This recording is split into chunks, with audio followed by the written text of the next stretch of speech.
नमस्कार दोस्तों, कैसे हैं आप लोग। तो दोस्तों आज है 24 दिसंबर की करंट अफेयर्स में मैं आपका स्वागत करता हूं। जैसा कि आप सभी लोग इस समय जानते हैं कि बहुत तेज़ी के साथ ठंडी पड़ रही है। आप सभी लोग बिस्तर में रहिए और आराम से पढ़ते रहिए और वीडियो देखिए और इन्जॉय कीजिए। साथ ही साथ जो लोग पार्टिसिपेट कर रहे हैं, आज उन सभी लोगों के लिए फिर से मैं अनाउंसमेंट करना चाहूँगा कि जो student first question of the day का आंसर डेली 15 दिन हमें आंसर करता है और कोई 20 दिन करता है, या आप डबल यानी कि एक के बाद एक भी करते हैं। जैसे किसी ने पहला किया, किसी ने दूसरा किया, यानी कि 3 लोगों तक मैं उन बच्चों को सिलेक्ट करूंगा जिन्हें डेली हर 2 महीने तक आपको पीडीएफ फ्री मिलेगी दोस्तों। तो 3 स्टूडेंट को मैं जरूर चुनूंगा, 3 स्टूडेंट को जो डबल लगातार जो स्टूडेंट लगातार क्वेश्चन ऑफ द डे का आंसर सबसे पहले देंगे, उन सभी लोगों के लिए 3 महीने तक, 2 महीने छोड़िए, 3 महीने तक आपको पूरा पीडीएफ फ्री मिलेगी दोस्तों। और डेली पीडीएफ आपको हमारी पहुंचेगी आपके पास। तो दोस्तों आप भी पार्टिसिपेट करिए, आपको भी आप बहुत बेहतर सुविधा मिलेगी। और इतना ही नहीं, बहुत सारी चीज़ें मैं अनाउंसमेंट करने वाला हूं दोस्तों। धीरे धीरे अनाउंसमेंट होगा, लेकिन आप सभी लोग पहले सबसे ज़्यादा लोगों तक जोड़िए। मैं डेफिनेटली कहता हूं इतना अच्छा अनाउंसमेंट लेकर आऊंगा कि आप लोग खुशी से हैरान हो जाएंगे। तो दोस्तों आइए बात करते हैं 24 दिसंबर की करंट अफेयर्स में। तो मैं आपका दोस्त प्रवीण सर, जैसा कि आप सभी लोग जानते हैं, अगर आपको ऑनलाइन पढ़ना है तो हमारे इन कॉन्टेक्ट नंबर से आप जुड़ जाइए जल्दी से। आपको गूगल मीट ऐप पर, यूट्यूब पर, कहीं पर भी आपको पढ़ना है तो आप सीधा जुड़िए दोस्तों। आपको यदि ऑफलाइन पढ़ना है तो आप हमारे व्योम एकेडमी पे आइए। यहाँ पर भी इन्हीं नंबरों से आप संपर्क कीजिए, यहाँ पर भी आपको सारी सुविधाएं मिलेगी दोस्तों। तो इस वर्ष हमने 31 जनवरी के लिए 100% सिलेक्शन के लिए ज़बरदस्त हमारी टीम मेहनत कर रही है दोस्तों। 4 से 5 घंटा आप भी यदि पढ़ना चाहते हैं तो आप भी जुड़िए, आप भी अपने जीवन को सफल बनाइए दोस्तों। तो दोस्तों आइए बात करते हैं आज के पहले प्रश्न की। पहला प्रश्न बहुत ही अच्छा प्रश्न है दोस्तों, बहुत ही उम्दा प्रश्न है पहला प्रश्न। पहले प्रश्न को जल्दी से देखते हैं दोस्तों। कहा जा रहा है किस देश के साथ हाल ही में भारत भारत द्वारा छठा सामवेद सम्मेलन आयोजित किया गया। कौन सा सम्मेलन आयोजित किया गया दोस्तों?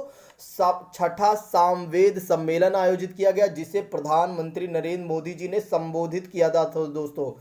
तो दोस्तों यहाँ सबसे अच्छी बात यह है कि भारत के प्रधानमंत्री श्री नरेंद्र मोदी जी द्वारा यह संबोधित किया गया है। देखिए, हम किसी पार्टी के समर्थन नहीं करते, पहले ही बता रहा हूं मैं, ठीक है। मेरा किसी पार्टी से ना कोई नाता है ना कोई होगा दोस्तों।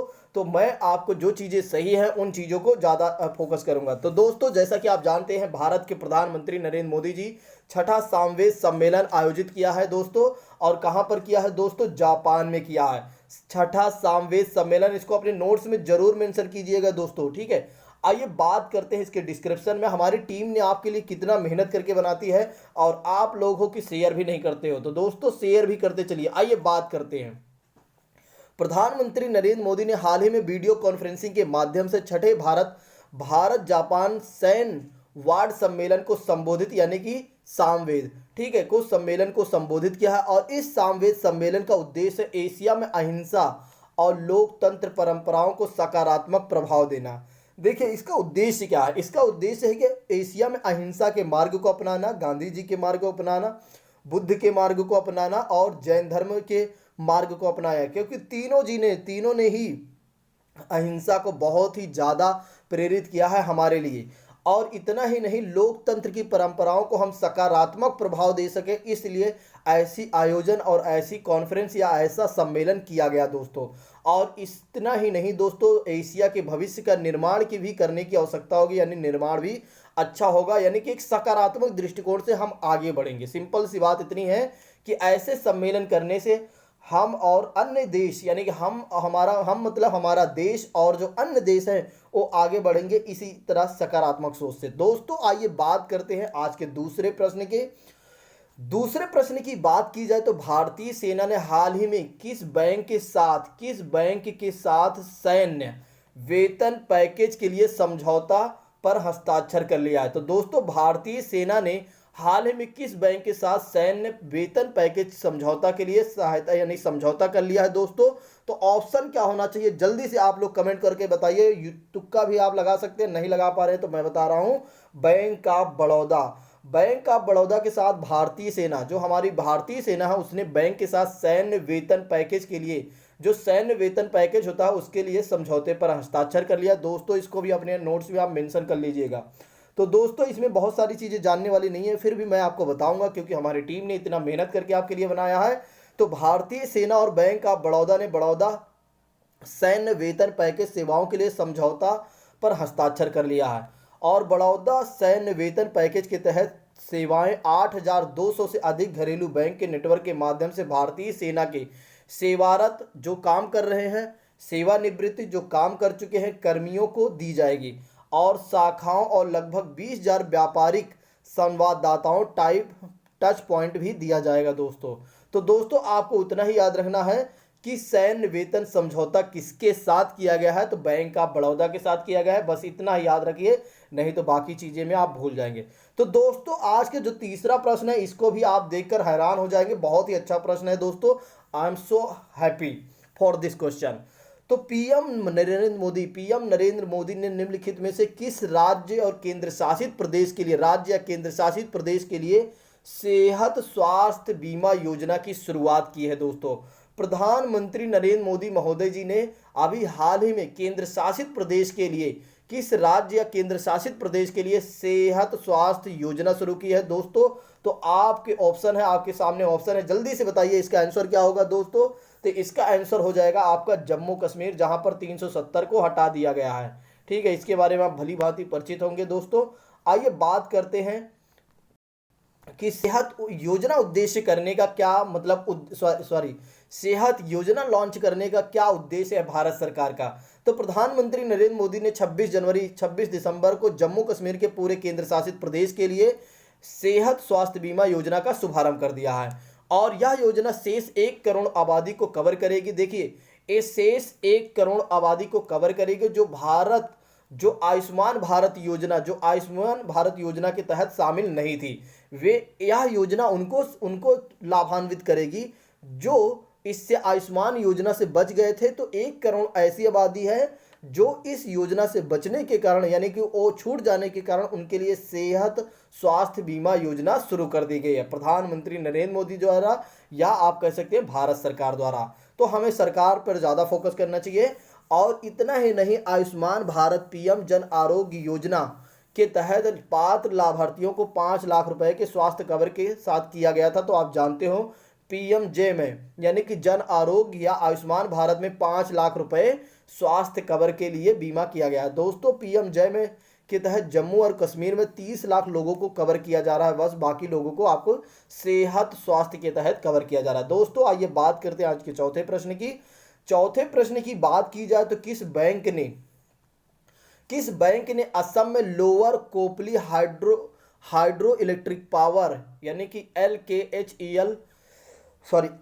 LKHEP परियोजना के लिए $231 मिलियन ऋण को मंजूरी दे दी है। तो दोस्तों किस बैंक ने असम में lower Kopili hydro electric power परियोजना के लिए $231 मिलियन ऋण की मंजूरी दी है। तो कौन सी बैंक है दोस्तों। तो आप जल्दी से गेस लगाइए, आपको पता होगा कि एक ही बैंक है जो हमारी इस समय बहुत जबरदस्त सहायता करी, वो है आपका एशियन डेवलपमेंट बैंक दोस्तों। तो आपसे एक प्रश्न है, मैंने आपको पिछले वीडियो में बहुत अच्छे से बताया है इसकी स्थापना कब हुई थी और इसमें कुल कितने देश हैं, इसके बारे में आप जरूर हमें कमेंट बॉक्स में बताइएगा। तो दोस्तों इसमें बहुत सारी चीज जानने वाली नहीं है। आइए बात करते हैं आज के 5वें प्रश्न की। आज के जो 5वां प्रश्न है दोस्तों, 5वें प्रश्न में बताया जा रहा है रुपए सिलेक्ट, जो रुपए कार्ड होता है, आप जानते हो भारत सरकार का रुपए कार्ड है।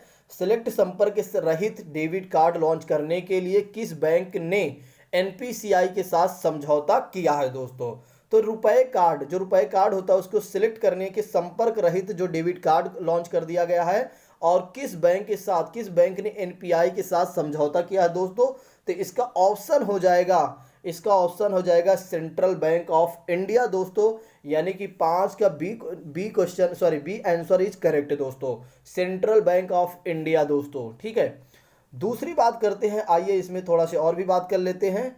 तो दोस्तों इसके डिस्क्रिप्शन की बात की जाए तो NPCI national payment corporation of India के सहयोग से सेंट्रल बैंक ऑफ इंडिया ने रुपए सिलेक्ट यानी पेमेंट के लिए रुपए पेमेंट सिलेक्ट नाम से एक संपर्क रहित, जो संपर्क नहीं हो पाते, उन डेबिट कार्ड का एक अनूठा संस्करण लॉन्च किया।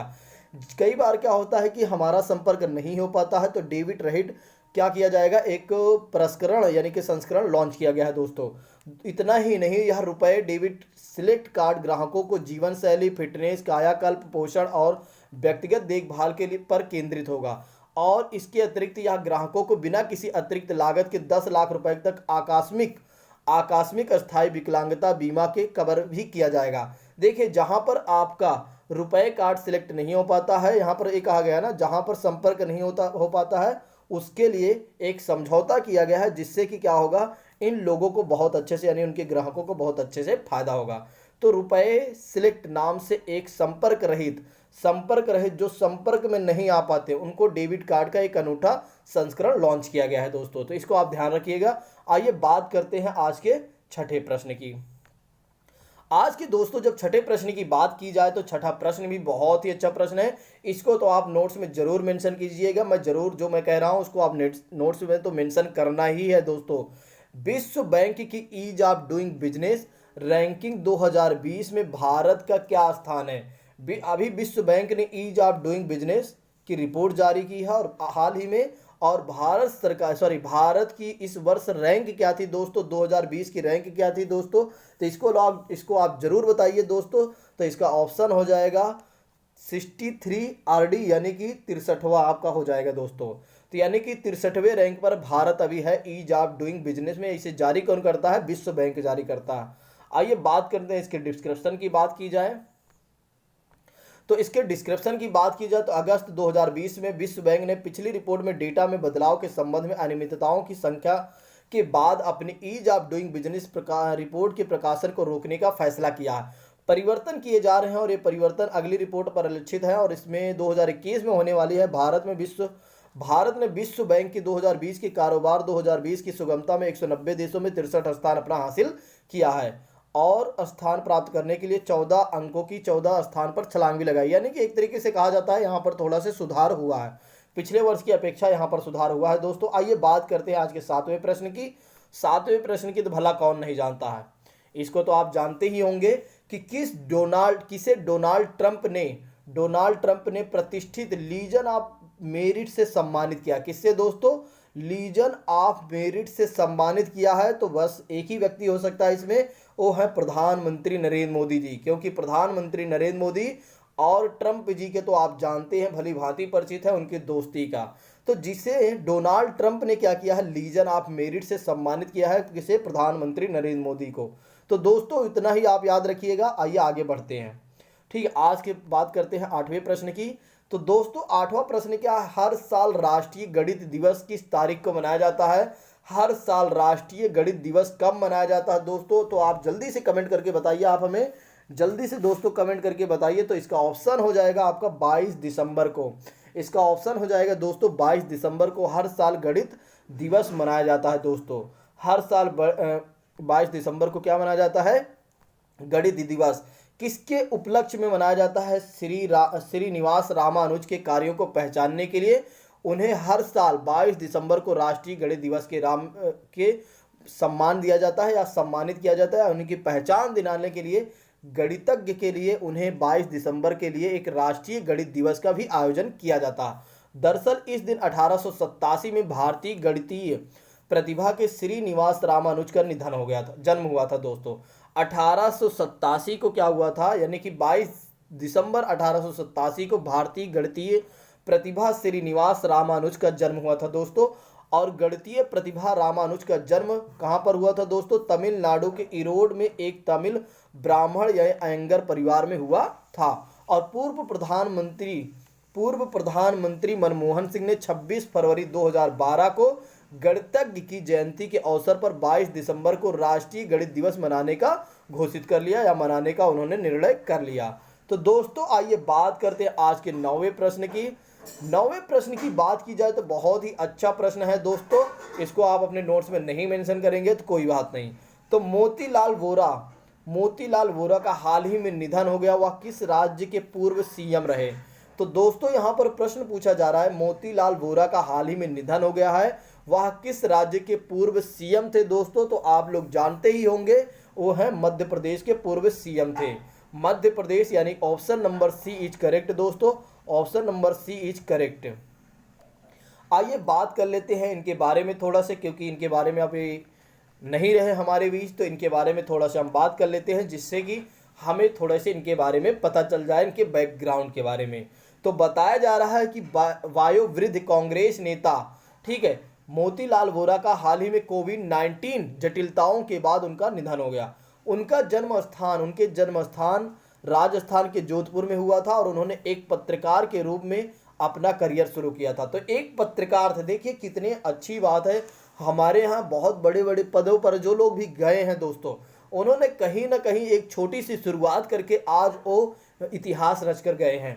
तो दोस्तों आप एक सकारात्मक दृष्टिकोण से देखेंगे तो आपको सब कुछ दिखाई देगा, नहीं तो अगर आप पार्टीवाद विवादवाद में देखेंगे तो आपको कुछ सही नहीं दिखेगा। मेरा मानना है एक एस्पिरेंट होने के नाते आपको सही चीज़ें और सकारात्मक चीज़ें, जो गलत है उस पर ध्यान देना चाहिए, ना कि आप किसी पार्टी का समर्थन करें, ना किसी व्यक्ति, ना विशेष किसी का समर्थन नहीं होना चाहिए। सही चीज़ों का समर्थन होना चाहिए, गलत चीज़ों का विरोध होना चाहिए। यही हमारा नैतिक दायित्व है, क्योंकि हम एक युवा हैं और एक युवा का सबसे पहला कर्तव्य बनता है अपने देश के प्रति, अपने काम के प्रति जिम्मेदार होना। दोस्तों ये सबसे अच्छी बात है। तो दोस्तों आपको हमारी बात जो कही जा रही है, जो मैं आपसे कह रहा हूँ, वाकई में यही सत्य है। अब बाकी आपकी मर्जी, आप स्वयं चयन कर सकते हैं। दिवंगत कांग्रेस नेता ने 2 बार मध्य प्रदेश के मुख्यमंत्री के रूप में सेवा की और एक बार 1985 से 1988 तक, फिर 1989 में 11 महीने तक क्या रहे, मुख्यमंत्री रहे दोस्तों। तो दोस्तों आइए बात करते हैं आज के लास्ट प्रश्न की, यानी कि 10वें प्रश्न की बात करते हैं। 10वें प्रश्न की बात की जाए दोस्तों, तो भारत के राष्ट्रीय भुगतान निगम एनपीसीआई का मुख्यालय कहाँ है?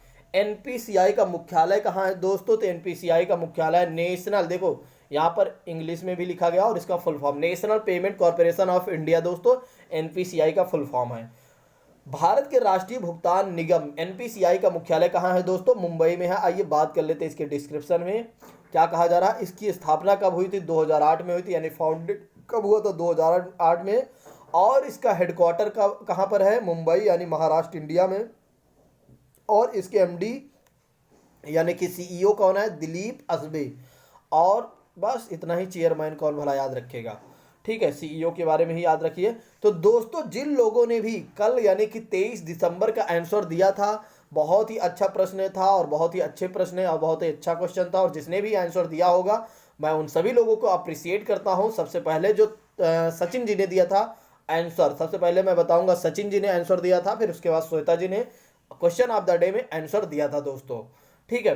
तो यहाँ पर बात की जा रही है जर्मनी की मुद्रा क्या है। जर्मनी की मुद्रा क्या है दोस्तों? तो कल ही यहाँ पर जर्मनी की मुद्रा जो है आपकी पाउंड है। जर्मनी की मुद्रा क्या है? आपकी पाउंड है दोस्तों। जर्मनी की मुद्रा है आपकी यूरो, सॉरी दोस्तों, ठीक है। जर्मनी की मुद्रा है आपकी euro. Question of the day की बात कर रहे थे, तो जर्मनी की मुद्रा क्या है? आपका यूरो दोस्तों। और इसकी राजधानी क्या है? बर्लिन है, जिनके बारे में आप भली भांति पहले से परिचित हैं। तो दोस्तों आज यानी कि 24 दिसंबर का करंट अफेयर्स में आज का क्वेश्चन ऑफ द डे, आप सभी लोगों को कमेंट बॉक्स में जल्दी से अपने आप को पार्टिसिपेट करिए। आप भी अपने नाम को पहचानिए और आपका नेम डेली लिया जाएगा। जो स्टूडेंट डेली क्वेश्चन आंसर करता है और डेली सबसे पहले करता है, उसका नेम जरूर लिया जाएगा लास्ट में। तो दोस्तों आज के जो क्वेश्चन है, दाची गाम राष्ट्रीय उद्यान किस राज्य या केंद्र शासित प्रदेश में स्थित है? यहाँ पर ऑप्शन है, आप सभी लोग कमेंट बॉक्स में जरूर बताइएगा। तो दोस्तों यह वीडियो आपको कैसे लगी, आप सभी लोग लाइक करके कमेंट करके जरूर आप बताइएगा। साथ ही साथ दोस्तों शेयर भी करते चलिए, क्योंकि बहुत ही मेहनत पड़ती है हमारी टीम को और हमें भी, क्योंकि सुबह उठकर ऐसी वीडियो बनाने के लिए जानते हो आप बिस्तर में रहते हो और हमें उठना पड़ता है। तो दोस्तों आज के लिए बस इतना रखते हैं। Thank you so much. जय हिंद दोस्तों।